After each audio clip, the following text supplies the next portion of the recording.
ধর্মের দোহাই দিয়ে মানুষকে বিভ্রান্ত করা, বেহেশতের চাবি হাতে তুলে দেয়া, বা কবরে গিয়ে অমুক মার্কায় ভোট না দিলে কি জবাব দিব, এই কথাগুলা আমাদের ধর্মীয় বিধান মোতাবেক কতটুক জায়েজ বা না জায়েজ সেই বিচারের ভার আমি আপনাদের উপর রেখে দিলাম। আপনারা মানুষকে এই ব্যাপারে বলবেন।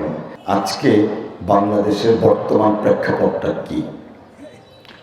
কারণ এই ধর্মকে পুঁজি করে ধর্মপ্রাণ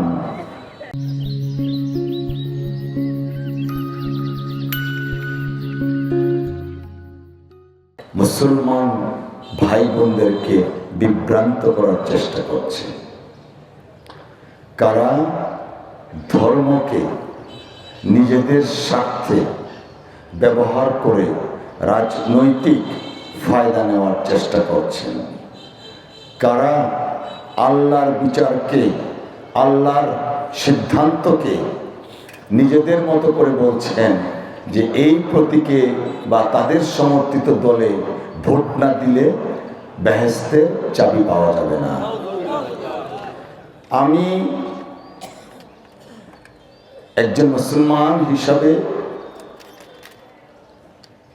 যতটুকু জানি, নিশ্চয়ই আপনারা এখানে যারা আছেন, যারা ইসলামী চিন্তাবিদ এবং পাণ্ডিত্য দেশে বিদেশে শিক্ষা অর্জন করে গ্রহণ করেছেন, আপনারা নিশ্চয়ই আরো একটু বেশি জানেন এই সমস্ত কথা ধর্মের দোহাই দিয়ে মানুষকে বিভ্রান্ত করা, বেহেশতের চাবি হাতে তুলে দেয়া, বা কবরে গিয়ে অমুক মার্কায় ভোট না দিলে কি জবাব দিব, এই কথাগুলা আমাদের ধর্মীয় বিধান মোতাবেক কতটুক জায়েজ বা না জায়েজ সেই বিচারের ভার আমি আপনাদের উপর রেখে দিলাম।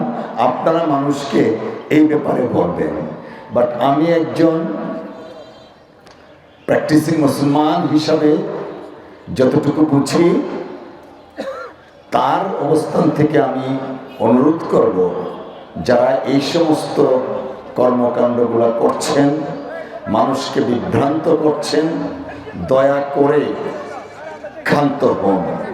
আমাদের এই পবিত্র ধর্ম, আমাদের এই প্রাণের ধর্ম, এই ধর্মকে নিয়ে যারা বিভ্রান্ত ছড়াচ্ছেন, এই ধর্মের দোহাই দিয়ে যারা ভোট কামনা করছেন, সেই ব্যাপারে আলেম ওলামা কেরামদের নিশ্চয়ই এগিয়ে আসা উচিত। কে কাকে ভোট দিবেন সেটা তার একান্ত ব্যক্তিগত বিষয়, কিন্তু যেভাবে ধর্মকে অপব্যবহার করছেন সেই ব্যাপারে আমার মনে হয় সকল আলেমা কেরামদের এগিয়ে আসা উচিত। তৎকালীন প্রধানমন্ত্রী বাংলাদেশে তিনি ভারতে আওলাদে রাসূল মওদুদ মাদানী সাহেবকে বাংলাদেশে ডেকে এনে স্বাধীনতার যুদ্ধে জমিয়ত যে অবদান রেখেছিল, এই অবদানের স্বীকৃতি স্বরূপ তিনি কি করেছিলেন, একটা অ্যাওয়ার্ড দিয়েছিলেন। এটা প্রমাণ করে বাংলাদেশ তৎকালীন সরকার রাষ্ট্রীয়ভাবে জমিয়ত উলামা ইসলামকে তারা স্বাধীনতার পক্ষে শক্তি হিসেবে স্বীকৃতি দিয়েছে।